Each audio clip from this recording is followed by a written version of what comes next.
So now it is King Charles, and how long he has waited to hear those words.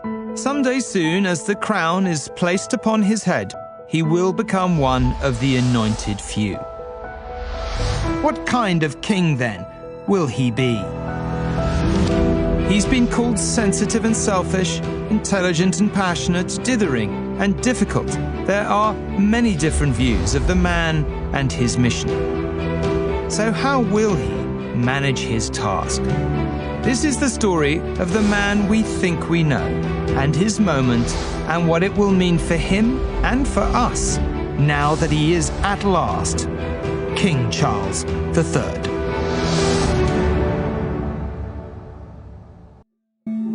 To state the obvious, this is a time of profound change.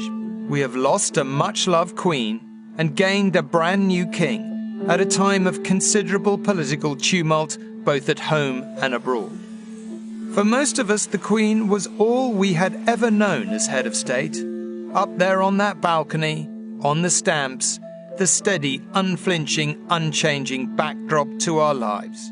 Always there, always the same. But in a very real sense, the monarchy is the monarch. So as the winds of change blow through the palace corridors, what will be different now? Beyond her love of corgis and horses, the Queen's views on pretty much every subject were opaque. She appeared to be the original blank canvas onto which we could project our ideas. This king is different. We know of his passionate interventions and long letters to ministers. He says all that is behind him now, that he understands the nature of his new role. But will he, indeed should he, change? I was once doing a program about the Prince of Wales, and he looked at me straight in the eye and he said, "Do you know what people don't understand is that I really love this country. I have a passion for this country, and I will continue to speak out on things that concern me about this country." And I think that, almost more than anything else, encapsulates what he is and encapsulates the monarch he will be. Your deliberations over the next 2 weeks will decide the fate not only of those alive today, but also of generations yet unborn. He's thought very deeply about the role and its nature. So I think he understands completely the role, our institutions, our history. But crucially, I think, like his mother, it goes beyond duty and service.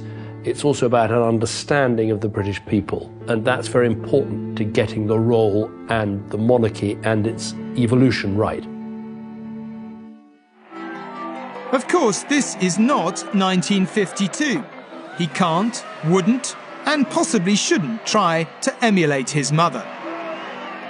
When the late Queen came to the throne in 1952, we had a fairly mystical monarchy, and around a third of the people in a survey taken about that time thought she'd been chosen by God.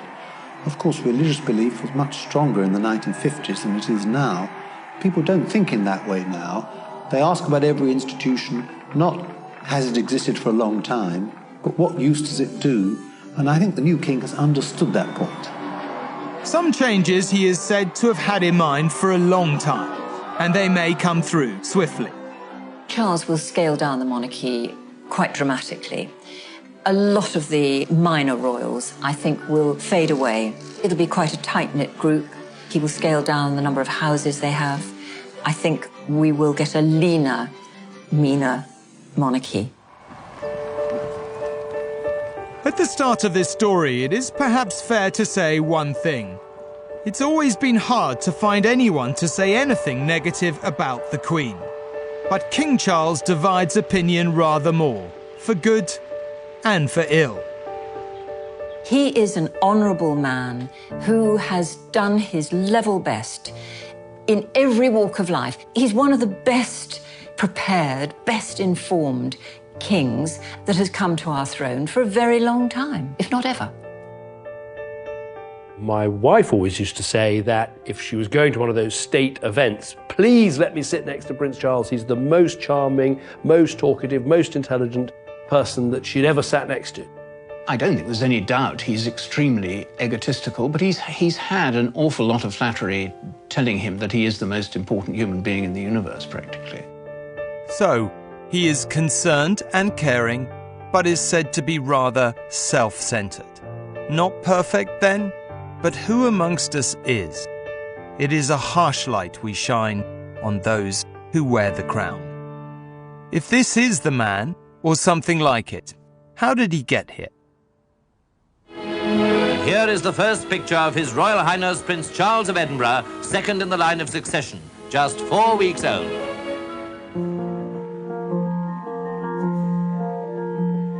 Born on the 14th of November 1948, Prince Charles grew up in a world utterly unlike anything most of us have ever experienced. It was a childhood shaped around one fact: he was born to be king. The royals, they live in this very strange, isolated world. I dubbed it Planet Windsor, and it operates on a slightly different set of rules to planet Earth, and it breathes a slightly different form of air, and it looks like ours and it sounds like ours, but it is very lonely there. Leaving her home on what must surely be the greatest day of her life, Queen Elizabeth drives to her coronation. His mother had the crown placed upon her head in 1953. Her young son, at just 4 years old, looked on along with the rest of the world. She was just 27 and keen to make her mark on the world stage. When he was very young, his mother became queen. And the bond, therefore, between him and his mother, I think was never quite as strong as it might have been, because she had a lot of duties to perform, but she was, at the same time, a young mother. The children lived on the top floor of Buckingham Palace, where there was a nursery wing. The Queen would sometimes go up and visit him, but more often than not, she held back. She wasn't that all-encompassing comfort that a child normally expects from a mother. The young prince would form a close bond with the Queen Mother. His parents were often away touring the world. Their tour of the Commonwealth in 1954 lasted 6 months. Finally, the royal yacht docked back in Britain, and dignitaries all lined up to meet the Queen, and the young Prince Charles was there. You know, finally he's going to get to see his mother again, and he was so eager that he lined up with the dignitaries, and the very first words she apparently uttered to him on seeing him after all these months was, "Not you, dear." Life in the palace was protected and isolated. Charles was by many accounts a sensitive young boy, his personality in stark contrast to that of his sister. Charles is a very different character from his sister, Princess Anne. When sort of contemplating a pony, you know, she would leap on it and ride off. He would be perfectly well aware of its various possibilities, that what it might do to you in the way of bucking you off or kicking you or biting you and all those things. He wasn't a sort of gung-ho character. You might say Prince Philip was a father of his generation. In a word, tough. If you equate Charles to being like a plant, some plants need to be sort of stressed in their pots, which was the sort of Prince Philip attitude, and then they sort of flower beautifully, and others need a little bit of watering each day and a little nurturing, and I think that's what his character was much more like. Over the years, some royal observers have said it was a difficult relationship. I think Charles had a miserable upbringing. His father said when Charles appeared, it takes a man to have a son, and then he decided that Charles must be made into a man's man. I think what he wanted in his eldest son was somebody in his own image, and what he got was this very sensitive boy.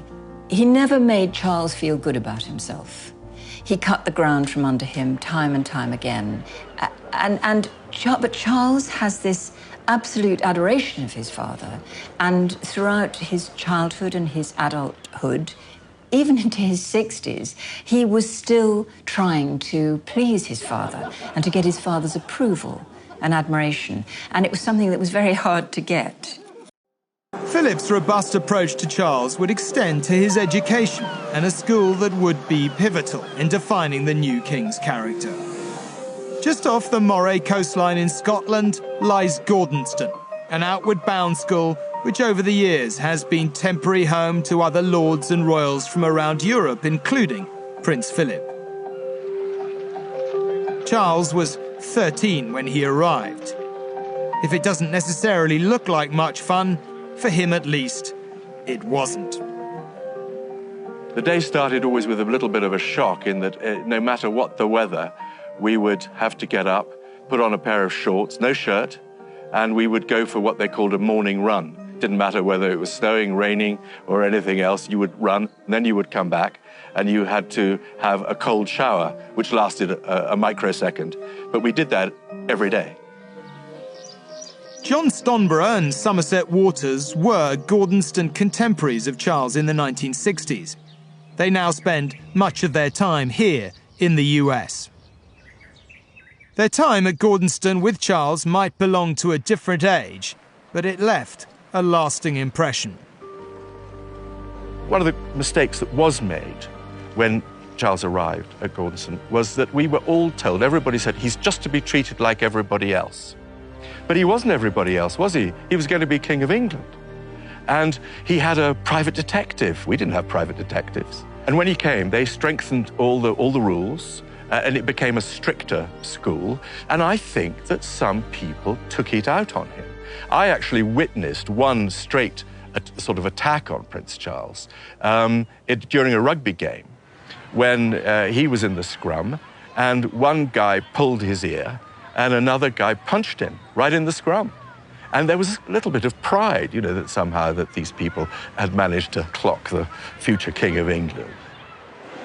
Charles learnt about adversity, how to handle it, and also how to escape from it. Outside of class, I certainly remember encountering him in the school library. He conveyed to me that he loved to fish. And he loved to get away by himself, perhaps with his chaperone. And that was indicative to me of his sort of quiet, patient personality. He loved to be by himself, to be able to sit quietly on a stream. Despite some unhappy aspects back then, Gordonston is ultimately said to have given Charles some inner belief. He found it difficult to make friends, partly because people found it difficult to make friends with him because they got teased if they tried to be his friend. And in fact, they would make sort of slurping noises, sort of sucking up and being, quotes, the king's friend. But you know, he was the most remarkably stoic person. He never complained, he never whinged about it, or certainly not that we were ever aware of. He just put up with it, he got on with it. And I think that Gordonston probably put a little bit of steel in his backbone. It's a paradoxical element in his school days. First of all, bang, he was flattened. Secondly, he survived, and therefore he became stubborn, truculent, petulant even, in insisting that he was right. And I think he came to the conclusion, really, that having survived this, that he could put his trust in princeliness. He could expect that if he stuck to his guns, he would win out in the end. If Charles had survived some tough times in his early school days, he was hardly alone. And like many of his contemporaries, he soon found that the world beyond was considerably more enticing.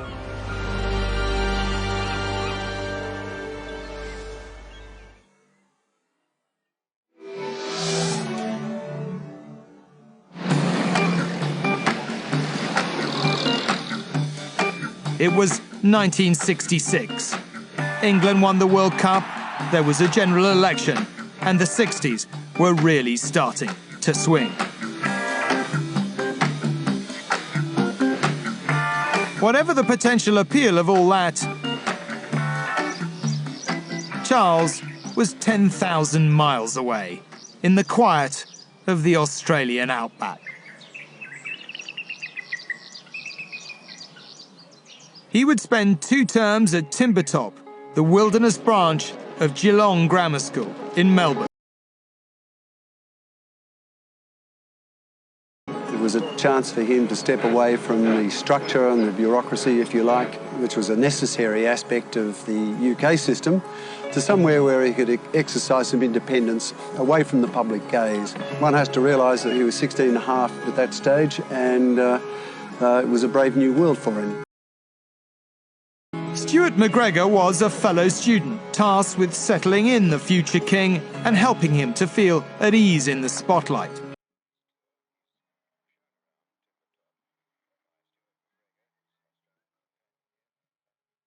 As a supervisor, as a tutor, it really gave him his first, I think, real taste of leadership. And he responded very effectively to that. Timbertop was a world apart, and in these beautiful surroundings, Prince Charles did seem to flourish. He was one of the most receptive pupils I've ever had.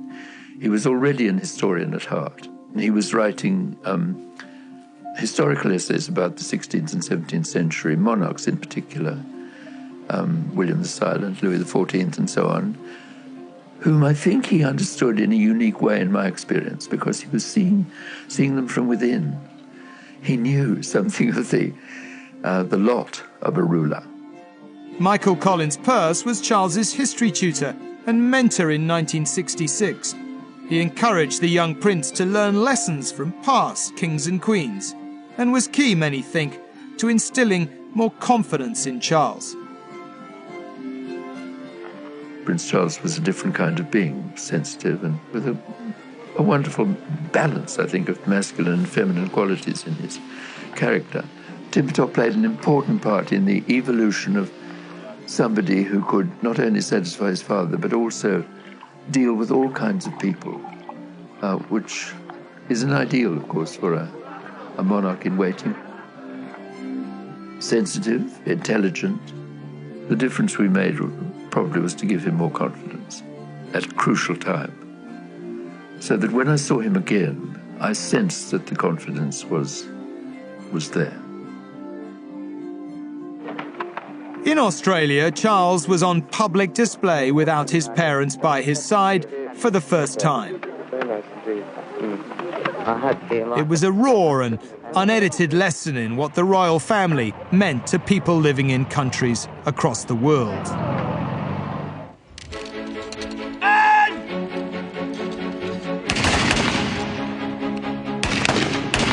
Now that Charles is king, there will no doubt be fresh debate over the monarchy's role in the Commonwealth and in countries like Australia, where he is, for now at least, head of state. Here in Victoria, they're reenacting the critical years of British colonial rule.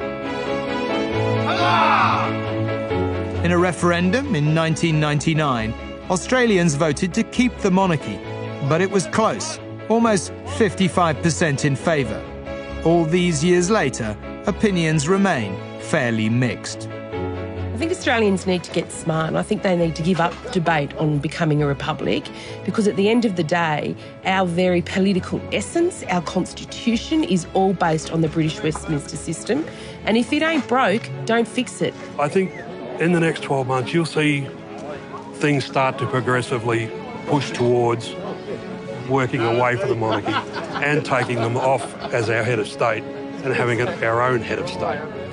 I think Her Majesty has done a superb job, and Charles has got enormous shoes to fill. He's been groomed for it all his life, so good luck to him. The issue is not just whether you like or dislike the institution or even Charles himself, monarchists argue, but what you might choose instead. Now, this moment, the accession of King Charles is being seen as by the Republicans as yet another silver bullet. They're always searching for the silver bullet, which will suddenly put in their laps a republic without them doing any work, without them devising a new wonderful Republican constitution. This will just drop a republic into their laps, and it won't. Charles will bring his usual style, which is affable, charming, and calming. I think the Commonwealth countries will see him as a leader, that he's always been a man of great service and principle. As he emerged out of Australia and into adulthood, Prince Charles was something of a celebrity, an eligible bachelor, an action man even.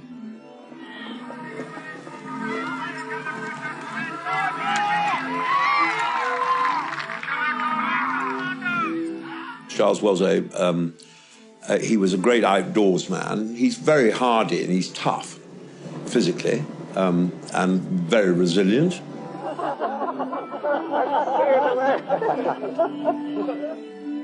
And people adore him, you know, they do, because he's a remarkably easy human being. But beneath the bold, confident exterior, the media image of its time, the prince remained perhaps a more anxious individual than the wider public was led to believe. He wrote quite a lot of letters at that period of time, and he talked to a lot of people, and most of what was going on the inside was not fearlessness, but great fears about who he was, about how to interact with women. And so that period of time where he was seen as this action man was actually one of the times there was the greatest dissonance between his public persona and his interior world. The shadows of the past haunted him too. The abdication crisis of 1936 still hung over the monarchy. Charles's great-uncle, Edward VIII, had relinquished the crown in order to marry the love of his life, a divorcee that politicians and the public couldn't and wouldn't accept. Some viewed it as a cautionary tale, a warning to future generations. Charles then was under considerable and consistent pressure from within the family and without to find a suitable match.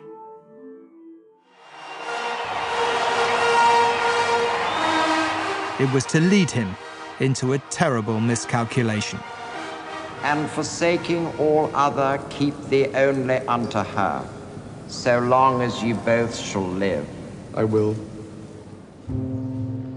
Many have argued this was a marriage that should simply never have happened. I believe that on his way down the aisle, Charles did glance across at Camilla with a slightly wistful look on his face. I think that Charles probably knew he was making a mistake. But it was too late. He didn't have the courage, and goodness knows who would have had the courage, to call off a wedding of that magnitude. And Diana likewise. I mean, she said shortly before the wedding, she'd said to her sisters, "I can't go through with this." And they'd said, "Too late, Dutch. Your face is on the tea towels." A new princess for Wales at the first moment of meeting her people. And the shyness seemed gone, replaced by a genuine wonderment that so many people, from packed pavements to the roofs and windows of tall office blocks around, should want to share her joy. The marriage between Charles and Diana was a train smash. I mean, there was, for one thing, the total incompatibility between the two of them. These are two people who should never have married one another. It was a tragedy. No party to this marriage set out for this to happen. I mean, why would they? Why would you want to inflict on each other such sadness? He, for his part, was very insecure, unconfident, and what he needed in a wife was someone who would support him, who would encourage him, who would take an interest in him, and provide all of the things that he frankly didn't get from his parents, or felt he didn't get from his parents. As it became clear that the marriage wasn't working on a personal level, on a professional level, it became a war. Certainly looking at it from Diana's side of the fence, where I was, there was a very intimidating array of establishment firepower directed at her. Quite obviously, most visibly, in the size, extent of the prince's household. You know, I can remember program meetings where there were maybe 20 people on his side of the table and only 2 on our side. It was that obvious. And you might say, as in all wars, it became a pretty ugly business. There was a kind of sense of entitlement, arrogance almost, I felt, about the way in which the prince's team went about their business. I sort of saw them as the Roman legionaries, floundering around in the British boggy landscape with their big shields and armor, and Diana like Boadicea, the warrior queen, appearing out of the mist, taking a good whack at them and then disappearing into the undergrowth. On the airwaves, in response to searching personal questions from Jonathan Dimbleby, came a now famous revelation from Charles. Did you try to be faithful and honourable to your wife when you took on the vow of marriage? Yes, absolutely. And you were? Yes. Until it became irretrievably broken down. In an explosive interview, the circumstances around which are now seen in a different light, his wife went on to give her side of the breakdown of their marriage. Well, there were 3 of us in this marriage, so it was a bit crowded. As it all spilled into the public domain, the press, the people even, were quick to judge. There's always some people who are judgmental. But I think that one of the key truths of Christianity is that when we look within ourselves, we see in ourselves our own sin and failure. And we are not called to throw stones at other people, but to be honest about our own failures. He has been, rather than judging him, it's a lesson for us to learn. It is announced from Buckingham Palace that, with regret, the Prince and Princess of Wales have decided to separate. It was a tremendous explosion of emotion. I mean, you know, how could this happen? This was, after all, supposed to be the fairy tale. And fairy tales are not supposed to end in this way. For our new king, one of the many legacies has been the abiding perception that he was mainly to blame and that he had failed. I think the separation and the divorce damaged the Prince of Wales, and I think that damage continues. After all, he was the older, more experienced, allegedly the wiser of the 2 people in that marriage. I feel that Charles has been badly done by, actually. He knows he failed, and he carries that sense of failure with him to this day. But he did his best. But the public, by and large, I think, condemn him for having failed. If what had gone before was sad enough, the end was a tragedy few who were alive at the time will ever forget. Least of all, Diana's former husband. He immediately went over to Paris to pick up the Princess of Wales's body and escort it back to London, and he was completely devastated. I mean, Charles is a very sensitive person, and naturally, for months after that, he was extremely depressed. A bereft nation, a devastated family, and a dark, sad, confusing moment in our history. Thank you very much. Charles would once more have to rebuild himself and plot a course back towards normality, not to mention public rehabilitation.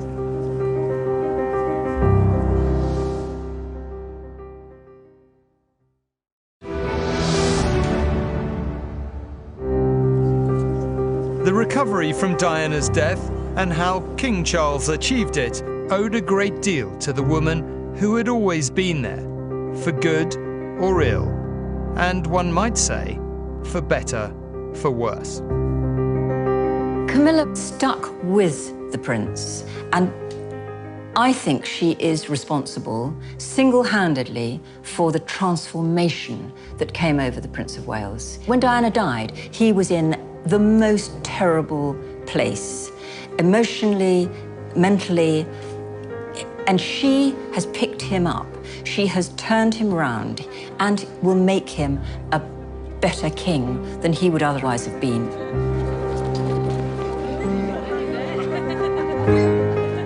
Camilla has been the best thing to happen. Most important thing is he doesn't get agitated, he doesn't get stressed, he doesn't get, sometimes you'd see that bit of anger come into him. I don't see that anymore. All those who know her agree Camilla has a pretty well-developed sense of humour. Her friends say she is unpretentious and down to earth. Camilla is my mother's elder sister. She's a very straightforward person. What you see is what you get. She clearly loves her husband, and you can clearly see in the autumn of their life, a really happy, loving couple.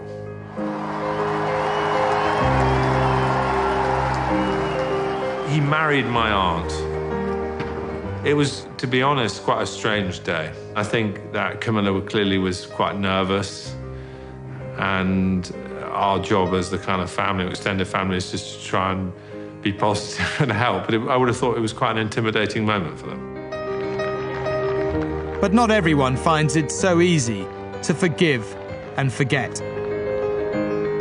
Anybody who was young and idealistic at the time of the marriage in 1981 can only have felt terrible disappointment that so many years later, Charles and Camilla are getting married in a very different sort of ceremony, and we are expected to be happy with that.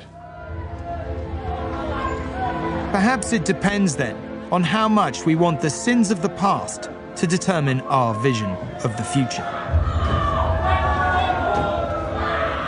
Camilla went through years of hell to get to where she is today.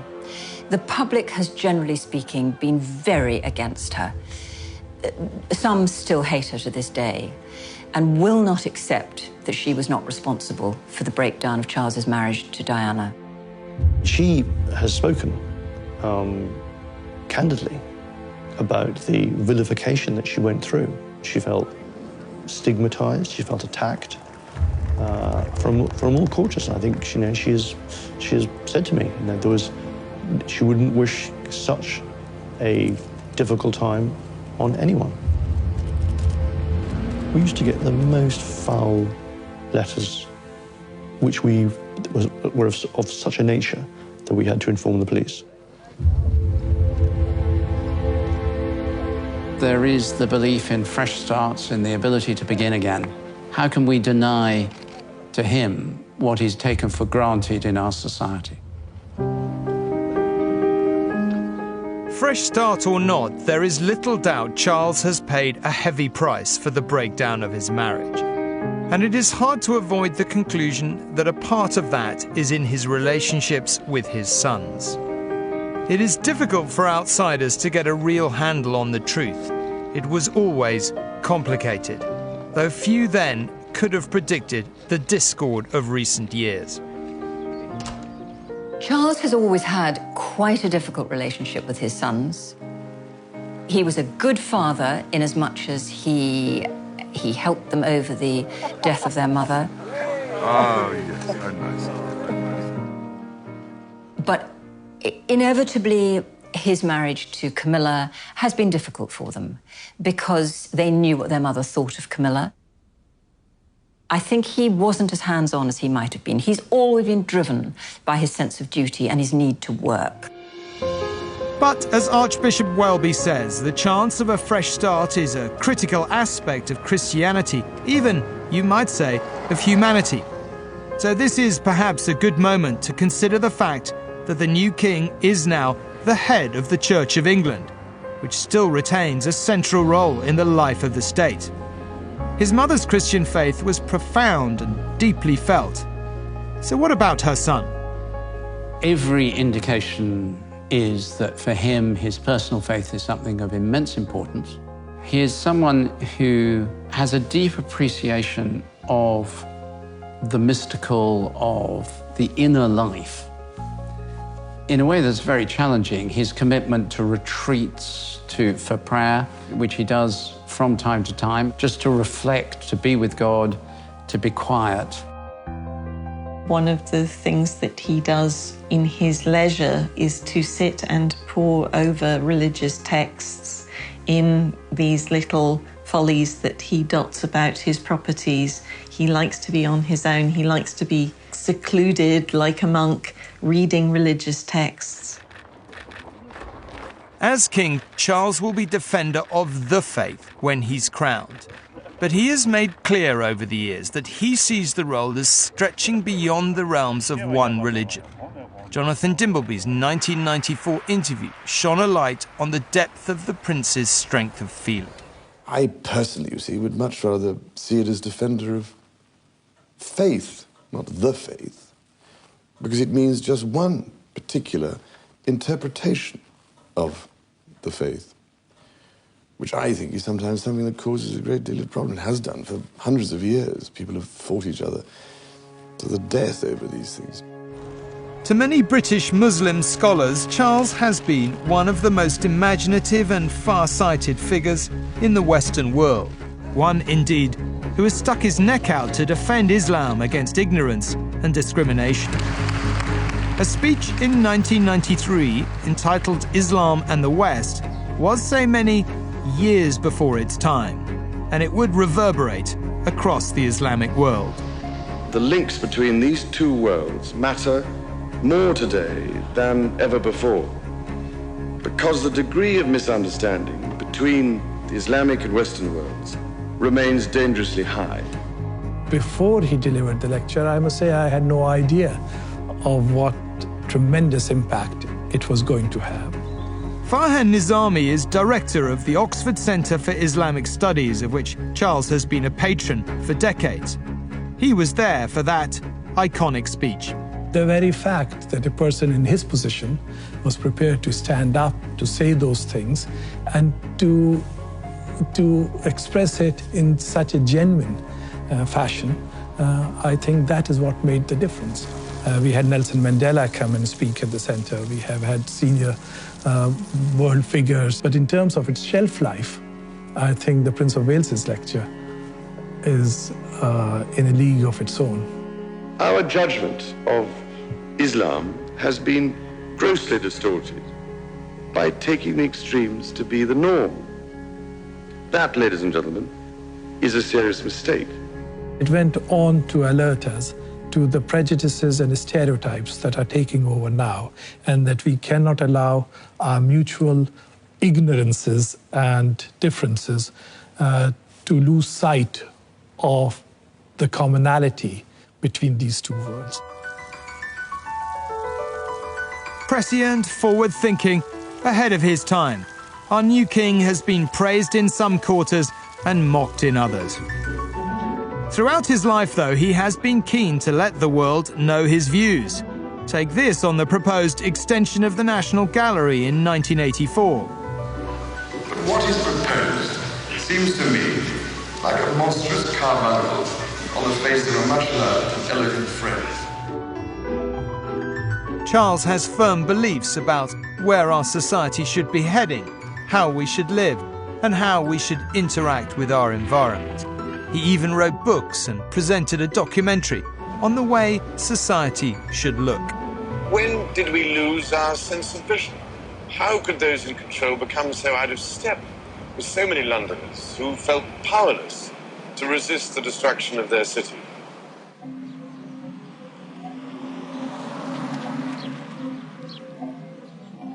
To see Charles's philosophies in action, you could go to Poundbury in Dorset. It's a town quite unlike any other.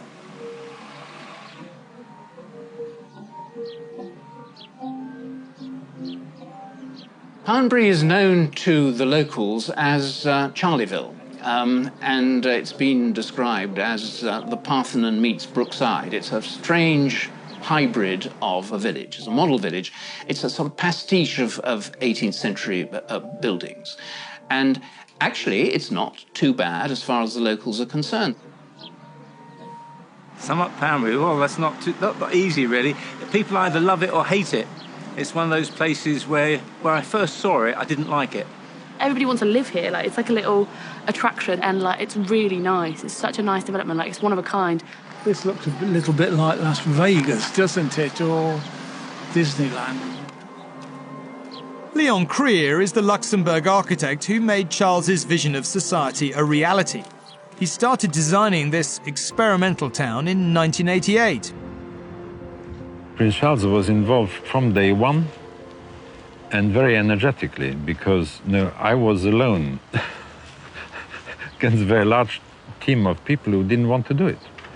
So he had to bang the table many times to stay on course.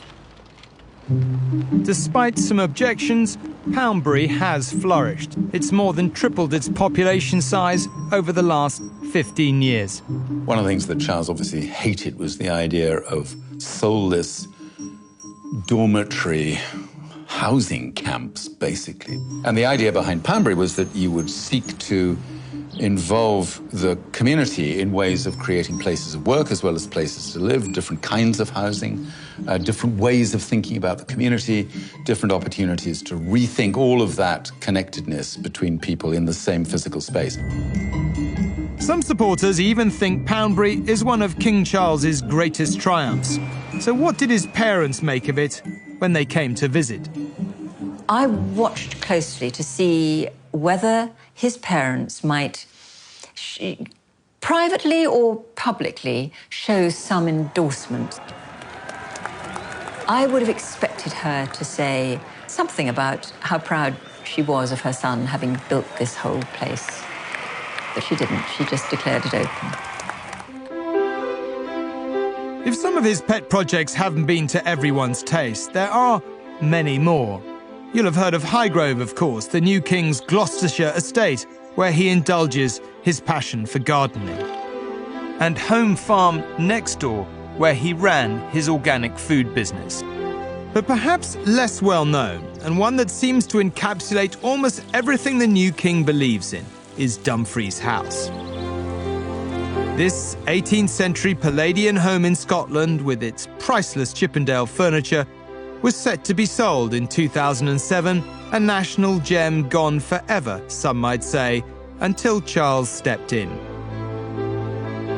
I couldn't bear to see yet another house being denuded of its contents, and they would have gone for an enormous amount of money, I suspect, at auction, and then be left with a shell owned by somebody where it would have just become derelict, and another of these desperate, tragic houses that would never have been able to be brought back to life again. Dumfries House has generated millions of pounds for the local economy and resurrected traditional skills and crafts such as stonemasonry, which had been in decline. Nothing will ever be forgotten of what he's brought to this area. Prior to 2007, there was nothing like this. To create this wonderful facility here for the people of the local area has been phenomenal. In total, there's around 200 employees on the estate here, and all over 1,000 suppliers who now work with us. Some say that when you walk around the gardens here at Dumfries House, you see clearly what is inside his head. In particular, his desire to protect the natural world. Now, ladies and gentlemen, we are in the midst of a crisis that is now, I hope, well understood.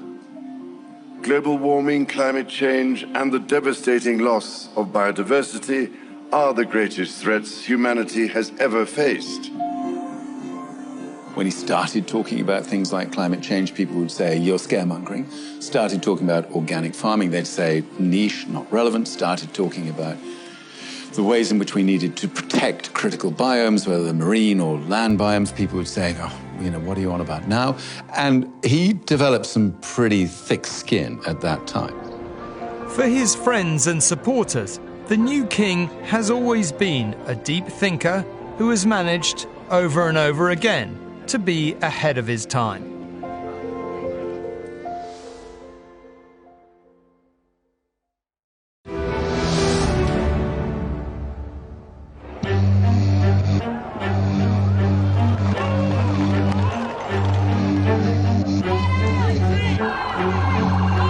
If you really want an example of what a difference King Charles can make, friends argue, take a look at what happened after the riots in 2011. Flames leap into the night from a double-decker bus burning on Tottenham High Road. More than 300 rioters threw petrol bombs, stones and fireworks at police. Several shops and homes were also set on fire. The riots is deeply etched into my soul. It was an awful, apocalyptic moment. I'll never forget walking up Tottenham High Road after the first evening of madness with broken glass under my feet. It was like a vision of hell. It was a devastating, devastating moment because for so many of those people who'd lost everything, there was a profound sense that their neighbours had done this to them. It felt as if that part of London had quite simply been brought to its knees. Prince Charles gripped the riots as if they were in his backyard. He came quickly, he brought Camilla, and he just kept coming back. Hi Camilla, how are you? You all right? Welcome to Tottenham. Welcome to Tottenham. He got involved in meetings, corralled people, brought them together. And the thing was, he didn't just come on his own, he brought his charities with him. The Prince's Trust to support young people who had got caught up in the riots. He bought all the businesses that have supported him over so many years, and that was critical for us. And I've got to say, actually, he put more effort in than, even prime ministers and leaders of the opposition. They didn't come back. Perhaps we shouldn't be surprised by our new king's response to the riots. His Prince's Trust grew out of similar circumstances in the early 80s. Back then, unemployment was above 3 million, and there were riots raging in cities across the country. Somewhere along the way, Prince Charles felt that there were many, many people in this country who were displaced, who were out of place, who couldn't find a role in society. He managed to get a variety of people to help him to assist these young people in literally finding a purpose in their lives. Today, the Prince's Trust has helped more than 1 million young people in Britain. But for all those who praise his involvement with public life, there are others who are not so sure. From his letter writing, those so-called black spider memos, to his speeches, some see him as no more than a troublesome meddler. His track record suggests that he will bear down much more toughly than his mother has done on the Prime Minister of the day. If he does this, it's a risky strategy because the point of the monarchy is that it should be above politics. Once he gets involved in politics, he is endangering, he's threatening the stability of the throne. In reality, the new king's role is clear. Almost every speech he makes is on the advice of ministers. He can't say anything they don't approve of. But he does have the right to be consulted, and he will meet the Prime Minister once a week when he can make his views known. Some have frankly dismissed the notion that he will meddle. I think it's absolutely absurd. When I was a defence minister, he wrote me a letter to tell me about the living conditions and one or two other problems for these troops in the barracks in Hong Kong. And I didn't know about them. What he told me was very, very important, and it led to them being dealt with. Now, I don't regard that as meddling. I regard that as extremely helpful. The King is the sovereign, but Parliament is sovereign, and he understands that. And I remember him saying to me, I understand the difference between being the heir to the throne, where you're perfectly entitled to get involved in issues and push for issues, and being the monarch in that important constitutional role. Not long ago, Charles made clear he understood the transition to the new role. Would he carry on interfering, if you want to call it that? He was asked. No, he said, complete nonsense. I am not, he added, that stupid. The role of sovereign was a separate exercise entirely. The monarchy in Britain has existed in various forms for over 1,000 years, through rebellions and revolutions, or the like, reformations and restorations. King Charles will inevitably make his own mark. So are we about to live through a period of continuity or one of change? Will Charles be simply a kind of footnote, small reign at the end of this epic Elizabethan age? Or even with a relatively short reign, will he be able to use it to transition and redefine the monarchy into something fit for the 21st century? And in that sense, make it an easier task for his son, William, when he eventually inherits the throne. He has already been tested. The family has expanded and evolved, with his sons embarking, as Harry put it, on very different paths. The decision that I have made for my wife and I to step back is not one I made lightly. There have been explosive revelations, not least this interview with Oprah Winfrey, which shed light on a painful divide between father and son. Is he taking your calls now? Yeah, he is. There's a lot to work through there. You know, I feel really let down because he's been through something similar. He knows what pain feels like. The Oprah Winfrey interview certainly was a moment where the tensions between Harry and his father and brother were really ratcheted up. And the couple even levelled accusations of racism at an unnamed member of the royal family. The battle lines have been drawn. If I had to sort of predict where the first tension point will be, would it be between monarch and people, palace and people, palace and press? Actually, it could end up being, you know, former Prince Harry and his father. And that really is quite a remarkable thought. In recent weeks, there have been signs of reconciliation and olive branches, in public at least. I want also to express my love for Harry and Meghan as they continue to build their lives overseas. But there seems little chance as yet of the wounds between Harry and his father and brother being healed anytime soon.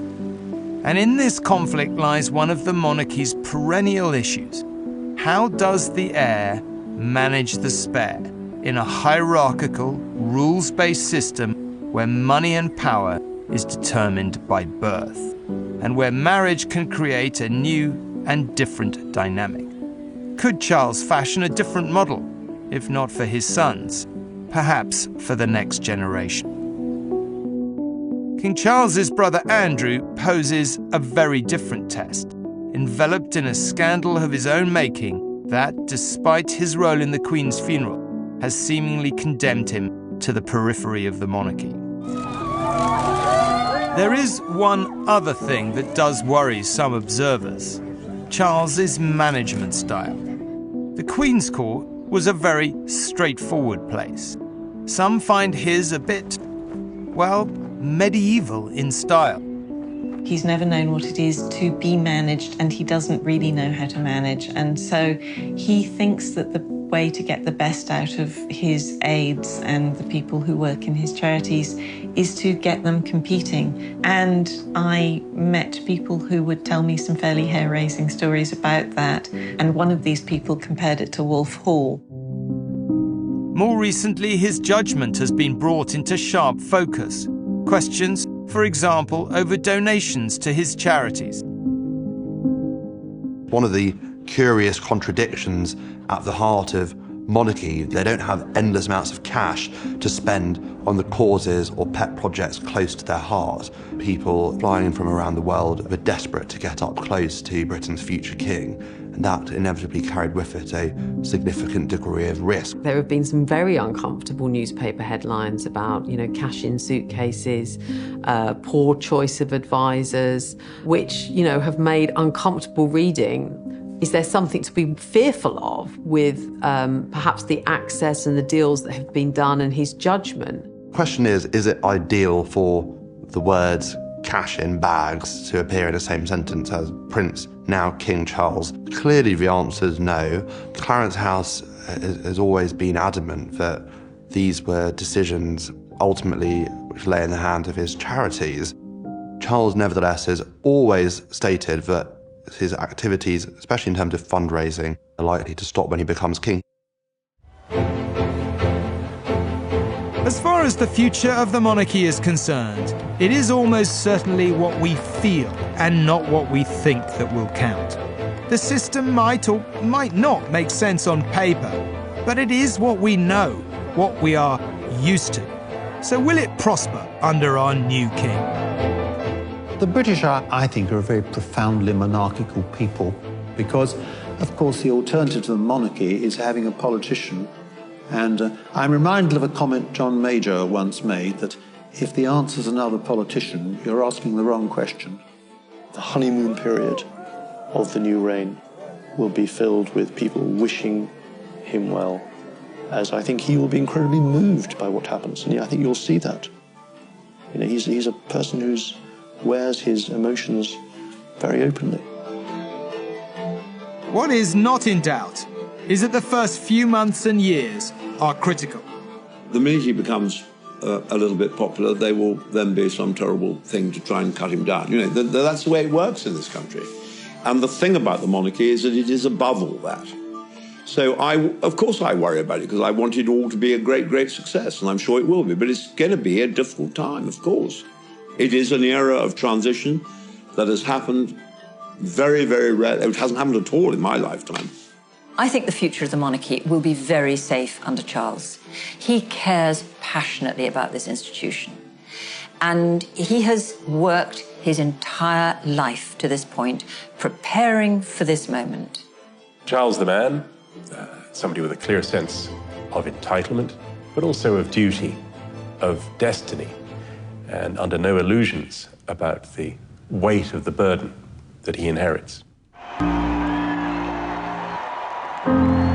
He will ascend to the throne without a mother who came to define the monarchy, and without a father who passed away before his 100th birthday, present to witness his son's greatest moment. But by his side will be his biggest support, stepping up into the role of Queen Consort. I think the Queen announcing that she wanted Camilla to be known as Queen Consort was an incredibly important moment for him, because it was the last bit of acceptance that he desired from his parents and from the institution.